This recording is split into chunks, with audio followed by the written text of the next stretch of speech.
Saludos familia, qué gusto podernos ver nuevamente por estos medios virtuales. Que gloria a Dios por ellos, porque a través de ellos podemos transmitir esta palabra viva y eficaz, donde nosotros perfectamente podemos estudiar y conocer, más que estudiar, escudriñar las escrituras. La palabra nos dice escudriñar las escrituras. No nos lleva a decir solamente lean las escrituras, no. Nos lleva a escudriñar la escritura. Y en este tiempo y en este momento vamos a tomar un tema sumamente importante de los temas que venimos abordando. Venimos con una clase de estudios donde hemos tomado diferentes puntos. El punto de hoy o el título de hoy se establece en qué o quién somos ahora que somos hijos de Dios. Repito nuevamente, ¿qué o quién somos nosotros ahora que somos hijos de Dios?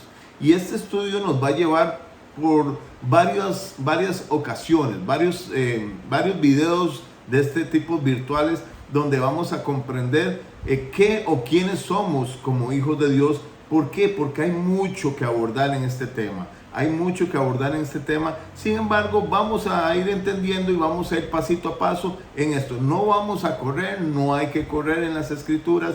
No hay que querer llegar hasta el final si apenas estamos caminando, si apenas estamos andando, si apenas estamos gateando o apenas estamos comiendo vianda. Entonces no tenemos por qué correr. Vamos directamente al libro de Efesios capítulo 1, verso 4. Ahora que hemos entendido que somos llamados hijos de Dios y pertenecer a esta gran familia celestial, lo cual hemos visto a través de los estudios anteriores, el cual pertenecemos a nuestro Padre Celestial, a Dios, ¿verdad? Hay muchos nombres que se establecen en la Escritura: Elohim, Yahvé, Jehová, el gran yo soy. Sin embargo, el conocimiento y entendimiento universal lo establecemos como Dios. Sin embargo, entendamos que es el Dios de la palabra, el Dios de la escritura. ¿Por qué? Porque también hay muchos dioses. Solamente lo que son la parte de la India tienen miles de dioses. Lo que son en Grecia, los grecos, ellos tienen también cientos de dioses. Por lo tanto, estamos hablando del Dios, el Dios, nuestro Padre Celestial, el cual en las Escrituras nos lo establece. En Efesios capítulo 1, verso 4 nos dice: según nos escogió en Él antes de la fundación del mundo. Nosotros somos escogidos en Cristo mucho antes de la fundación del mundo. Escúchese y véase bien que dice antes de la fundación del mundo. Ya sabemos qué significa mundo, ¿correcto? No está hablando antes de la fundación de la tierra, no. Está hablando antes de la fundación del mundo. ¿Qué es mundo? Sistemas, sí, correcto. Son los sistemas que se establecieron dentro de este planeta Tierra. Sistemas que iniciaron en el Edén con Adán y Eva. Ahí se estableció un sistema santo, un sistema limpio, donde no había enfermedad, donde no había dolor, donde la preñez no había dolor, no había ningún tipo de situaciones de los cuales hoy vemos que hay diferentes sistemas como el sistema médico, el sistema financiero, el sistema de educación. Hay tantas cosas que hoy en día el sistema se ha venido estableciendo, y eso es algo que precisamente el anticristo estableció como parte de ir en contra de Cristo, los sistemas. Pero esos sistemas tienen que ser gobernados por nosotros, los hijos de Dios. Sin embargo, eso es tema de otro estudio. Hoy estamos valorando y entendiendo el tema de que somos hijos de Dios. Por lo tanto, no fuimos nosotros los que decidimos llegar a los pies de Cristo. No. Vamos a poner primero que nada los pies sobre la tierra, mis amados compañeros, amigos, familiares, porque no fuimos nosotros los que llegamos y decidimos llegar a los pies de Cristo. No, Él mismo dice, nos escogió en Él. El Padre nos escogió. O sea, que hemos sido escogidos nosotros. No fue en el momento en que nos arrepentimos, o en el momento en que conocimos el amor de Dios, o el momento en que llegamos a los pies de Cristo. la forma en como tú quieras decirla, o la forma en como se quiera decir a nivel popular, no hay problema. Pero en ese momento lo que nosotros hicimos fue sencillamente alinearnos al propósito que Dios tiene para con nosotros en nuestra vida. Qué hermoso, ¿va? Lo que hicimos fue que sencillamente entender que nosotros hemos sido llamados para establecernos como hijos de Dios, y como hijos de Dios en este sistema llamado mundo poder concretar un camino el cual nosotros somos asignados a ese camino, el cual puede y se llama también ministerio. Ahora, el ministerio no es el ministerio en la iglesia, no es el ministerio de alabanza, no es el ministerio de oración, no. Esas son otras cosas que también cada quien pues está llamado a poder desarrollar. ¿Por qué? Porque usted su ministerio lo puede desarrollar y ejercer dentro de su profesión. Si usted es mecánico, si usted es peón de una finca, si usted es doctor, si usted es abogado, si usted se desarrolla en cualquier parte de los sistemas que tenemos actualmente, el sistema financiero, trabajando en una banca privada o pública, ese puede ser su ministerio. En sí, ese es su ministerio en el cual usted está desarrollándose. Usted como ama de casa también, ese es su ministerio, su hogar, su casa, sus hijos son su ministerio. En sí, su esposo, y el esposo, su esposa también es su ministerio. Por lo tanto, es importante que nosotros entendamos que el ministerio no se desarrolla y no se hace dentro de una congregación. No, el ministerio se desarrolla en diferentes lugares donde nosotros podemos caminar y ejercer como personas, como hijos de Dios. Por lo tanto, siempre es importante nosotros mantener esa mentalidad y ese conocimiento importante para no llegar y encajonarnos dentro de una congregación y ahí tengo que hacer mi ministerio, uy, que voy tarde, que esto, que aquello. No, tranquilos, relajémonos, porque hemos sido llamados a libertad, y libertad en Cristo. Entonces tenemos que ir conociendo y escudriñando las escrituras, porque en las escrituras ella nos dice precisamente que nosotros somos llamados a libertad, y esa libertad nos da ese privilegio de servir a Cristo en donde queramos estar, donde nosotros deseemos estar, o donde profesionalmente nos sintamos más cómodos, porque esa es nuestra asignación. Ok, no me estoy desviando un poquito, pero es bueno que podamos alinearnos en esto. En el libro de Romanos capítulo 1 verso 6 dice: entre las cuales estáis también vosotros, llamados a ser de Jesucristo. Nosotros somos llamados a ser de Jesucristo. Por eso es importante, y hago énfasis en que no fuimos nosotros los que llegamos y decidimos aceptar a Cristo. No, nosotros fuimos llamados a ser de Jesucristo. Le hago hincapié con este libro de Romanos, con este capítulo número 1 y con este verso número 6, el cual hace hincapié de que nosotros estamos llamados a ser de Jesucristo. Este primer paso nos ayuda a poner a nosotros los pies, como le digo, sobre la tierra. Cuando logramos entender que no es para nada que nosotros podamos hacer, no es para nada. Porque Efesios capítulo 2, y vamos a la escritura, Efesios capítulo 2 nos dice: no es por obras, no es lo que yo haga, no es como yo quiera desarrollarme, no es que yo doy más plata, no es que yo he levantado 5 ministerios, no es que yo he levantado tantas cosas. No, amados, no es por obras para que nadie se gloríe. Esa parte es sumamente importante. Esto es por obediencia.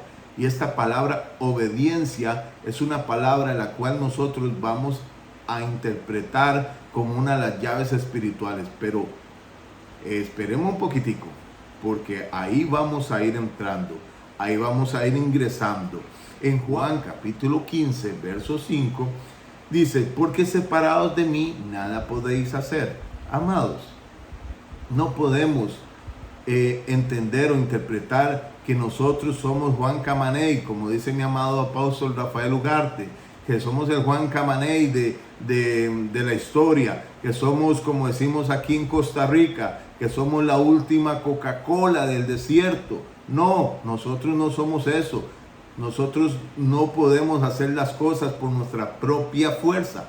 Esa fuerza viene de ese Cristo impartido en nuestras vidas, que está adentro en nuestro corazón, en nuestro espíritu, con nosotros en uno solo. Y eso es lo que nos da ese impulso y esas fuerzas para nosotros poder desarrollar nuestra asignación y nuestra obra. Y nos da también poder observar en esto lo que venimos hablando, precisamente esta gran llave espiritual, que vamos a irla viendo, vamos despacito. Vamos a un nuevo libro, Mateo capítulo 16, verso 19. Estos estudios es de mover hojas. Estos estudios es precisamente mover hojas. Vámonos al libro de Mateo, capítulo 16, verso 19. Y dice: y a ti te daré las llaves del reino de los cielos. A ti te daré las llaves del reino de los cielos. Y todo lo que atares en la tierra será atado en los cielos. Voy a tenerme solamente en la parte A del versículo, donde dice: y a ti te daré las llaves del reino de los cielos. Esto no es un manojo de llaves físicos, amado. Esto no es un grupo de llaves como esos que usan los conserjes, o como esos que usan en diferentes lugares para poder abrir diferentes portones. No, esta es una similitud del mundo físico al mundo espiritual, porque lo que nos están dando son diferentes llaves pero espirituales, lo cual son códigos o claves o contextos dentro de la escritura para nosotros precisamente poder ir ingresando al conocimiento de ellas, para así poderlas activar. Porque si nosotros logramos activar estas llaves en el mundo físico y empezamos a desarrollar esta llave en el mundo físico, empezamos a abrir las puertas, pero no son puertas físicas, son puertas espirituales. Son puertas espirituales donde se van a ir abriendo una por una, y vamos a ir viendo la hermosura de este sentido, de este conocimiento. En este segundo paso podemos o vamos a proyectarnos en esta oración: a ti te daré las llaves del reino de los cielos. No es oración de orar, no, es una oración de frases unidas donde dice: a ti te daré las llaves de los cielos. Entonces, en ese conocimiento, como les vengo diciendo, es primeramente vemos que está hablando ¿quién a quién? Jesús correctamente le está diciendo a Pedro. Sin embargo, no es a Pedro que le está entregando ese manojo de llaves. No es a Pedro que le está entregando eso. Entonces, lo que le está dando a entender es un aspecto espiritual, como un tipo de parábola lo que está hablando, como Jesús le gustaba enseñar a él en forma de parábola, para que fuese entendido conforme a los conceptos y a las ideas que él quería transmitir. Por eso él hablaba de esa manera. Y dice en Mateo capítulo 16, verso 18, dice: y sobre esta roca edificaré mi iglesia, de lo cual tampoco es Pedro. No es Pedro, no es Pedro la roca, no. Algunas denominaciones han tomado a Pedro como que él es la roca sobre el cual se estableció la iglesia, y la iglesia universal, o las diferentes denominaciones que quieran establecer sobre ese punto. Pero no está hablando de Pedro. Ese es otro punto de otro estudio que vamos a hablar más adelante. Lo que él estaba estableciendo o hablando ahí, que está estableciendo una iglesia. Que la familia de Dios ya pasa de ser solamente familia de Dios, o pasamos de ser hijos de Dios también, todos unidos en una forma congregacional o grupal, a llamarnos iglesia. Sin embargo, esta es la iglesia de Cristo. Esta es la iglesia de Cristo. Debemos nosotros captar y entender precisamente esos conceptos que debemos de ir caminando y desarrollándonos, para que nuestro entendimiento vaya teniendo una comprensión mayor de lo que la palabra realmente nos quiere decir. No estar diciendo las cosas solamente por decirlas, como loros, repitiendo lo que el otro dijo. Ah, no, la iglesia universal es esta, la iglesia... No voy a decir nombres, ustedes ya saben de qué estoy hablando. Pero somos loritos, ¿por qué? Porque no escudriñamos la escritura. ¿Y qué dice el libro de Oseas? Mi pueblo muere por falta de conocimiento. Y si no tiene conocimiento, ¿qué es lo que tiene? Correcto, ignorancia. ¿Y qué es la ignorancia? La oscuridad del conocimiento. ¿Y quién es el padre de las tinieblas, de la oscuridad? Correcto. Entonces estamos siendo guiados y dirigidos por nuestra ignorancia y falta de conocimiento, sencillamente por el maligno.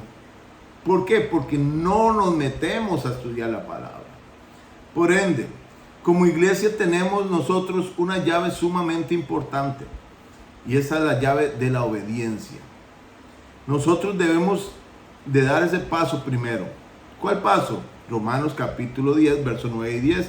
Que si confesares con tu boca serás salvo, que si crees en tu corazón serás justificado. Entonces, ese procedimiento tenemos que hacerlo. ¿Lo hacemos como? Por obediencia. Porque ya hemos sido llamados. Entonces lo hacemos por obediencia. Ahora bien, como iglesia uno de los principales procedimientos es la obediencia. Ya que además de que ésta se convierte en una llave importante espiritual que nos abre diferentes o muchas puertas espirituales, hablando se ve también reflejadas en nuestro ámbito físico. Eso lo vamos a ir viendo cuando nosotros somos obedientes, lo vamos a ir viendo en el ámbito físico. Por ello vamos a darle un énfasis importante a esta primera llave que encontramos. ¿Cuál llave? La llave de la obediencia. Es esa obediencia que te llamó a dar ese primer paso de reconocer que Jesucristo es el Salvador, que Él murió en la cruz del Calvario y resucitó al tercer día para que nosotros fuésemos salvos. A través de su sangre derramada en la cruz, establece un nuevo pacto, donde en ese nuevo pacto nosotros nos introduce y nos mete. Vean los estudios anteriores para no tener que yo rebobinar. Entonces nos ingresa. Hebreos capítulo 5, versos 7 al 10 dice: y Cristo en los días de su carne, ofreciendo ruegos y súplicas con gran clamor y lágrimas al que podía librar de la muerte, fue oído a causa de su temor reverente. Y aunque era hijo de nuestro Padre Celestial, por lo que padeció, aprendió la obediencia. Qué grande eso, ¿eh? Qué increíble esto que nosotros podemos estar leyendo acá. Es que hay que leerlo 2 veces para poder nosotros introducirnos en esto. Y Cristo en los días de su carne, o sea, cuando estaba como Jesús, ahí era cuando estaba Él como Jesús, en los días de su carne, ofreciendo ruegos. ¿Por qué Él ofrecía ruegos? Porque Él no quería humanamente pasar por ese proceso de sacrificio. Dice que Él oraba, y cuando oraba, su sudor, ese sudor que derramaba, era tanta la angustia que era sangre lo que corría. En lugar de gotas de sudor, corría sangre. Porque eran súplicas con gran clamor, dice Hebreos capítulo 5, versos 7 al 10. Y lágrimas al que le podía librar de la muerte. Claro, eran lágrimas lo que brotaban de él, pidiéndole al Padre que le pudiese ayudar a salir de esa parte. Dicen las Escrituras: Padre, pasa de mí esta copa, le decía Jesús. Sí, pasa de mí esta copa. Él quería que no pasar por ese proceso. Sin embargo, eso lo hacía en forma humana. ¿Por qué? Porque en forma humana Él sintió el dolor, los látigos, el desgarro de su carne, su sangre salir, y toda esa amargura, ese dolor, Él lo sintió humanamente, físicamente lo sintió. ¿En quién de nosotros como seres humanos nos gustaría pasar por ese sacrificio? O cortarnos tan siquiera. Es un dolor intenso. Ahora el proceso que Él pasó, increíble. Y dice, y aunque era hijo, por lo que padeció, aprendió obediencia. Qué importante, y ahí estamos en esta palabra. Él pasó por todo eso para llegar a aprender la obediencia. Pero no solamente aprendió obediencia, a través de la obediencia que él llegó y aprendió, precisamente en ese aprendizaje, él obtuvo diferentes galardones. Y ahorita lo vamos a ver, vamos a irnos introduciendo. Y dice el verso 9, y habiendo sido perfeccionado, vino a ser autor. Él escuchó, él fue obediente y vino a ser autor de la eterna salvación. Tomando como base el libro de Hebreos, aquí capítulo 5, verso 7, podemos hacer un análisis o una exégesis de este contexto bíblico, y lo vamos a hacer. Lo vamos a hacer porque vale la pena, amados hermanos, introducirnos a este contexto bíblico, del cual Jesús tuvo que pasar, y dice, para aprender obediencia. Eso se aprende. Aquel que lo desarrolla por su propia naturaleza, excelente. Nosotros debemos desarrollarlo, practicarlo. Y cansadamente seguir en ese proceso de obediencia. En el verso 7 nos enseña que obedecer no es sencillo. No es sencillo, no. Por eso le digo, el que lo puede desarrollar, es un valor que tiene, es una virtud que brota de la persona. Sin embargo, no es sencillo poder nosotros desarrollar este proceso de obediencia. Las dificultades que se presentan en el camino van a hacer que nosotros desistamos. Vamos a tener dificultades, vamos a tener cosas duras, vamos a tropezar, vamos a levantarnos, pero ese proceso de obediencia debemos cumplirlo, debemos salir adelante, debemos nosotros movernos y caminar siempre en esa obediencia, porque qué complicado, no es fácil.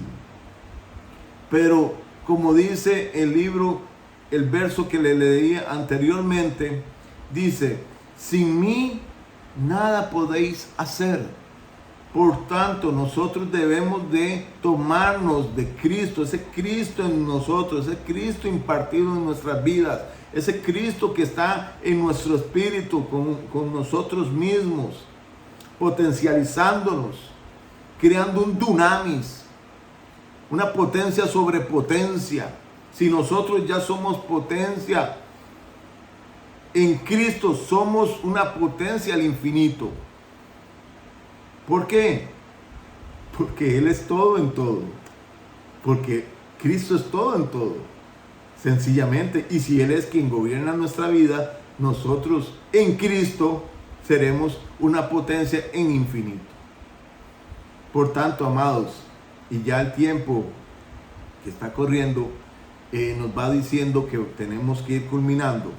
Vamos a dejarlo en el verso 7 para poder ampliarlo mayormente en la otra parte que vamos a tener.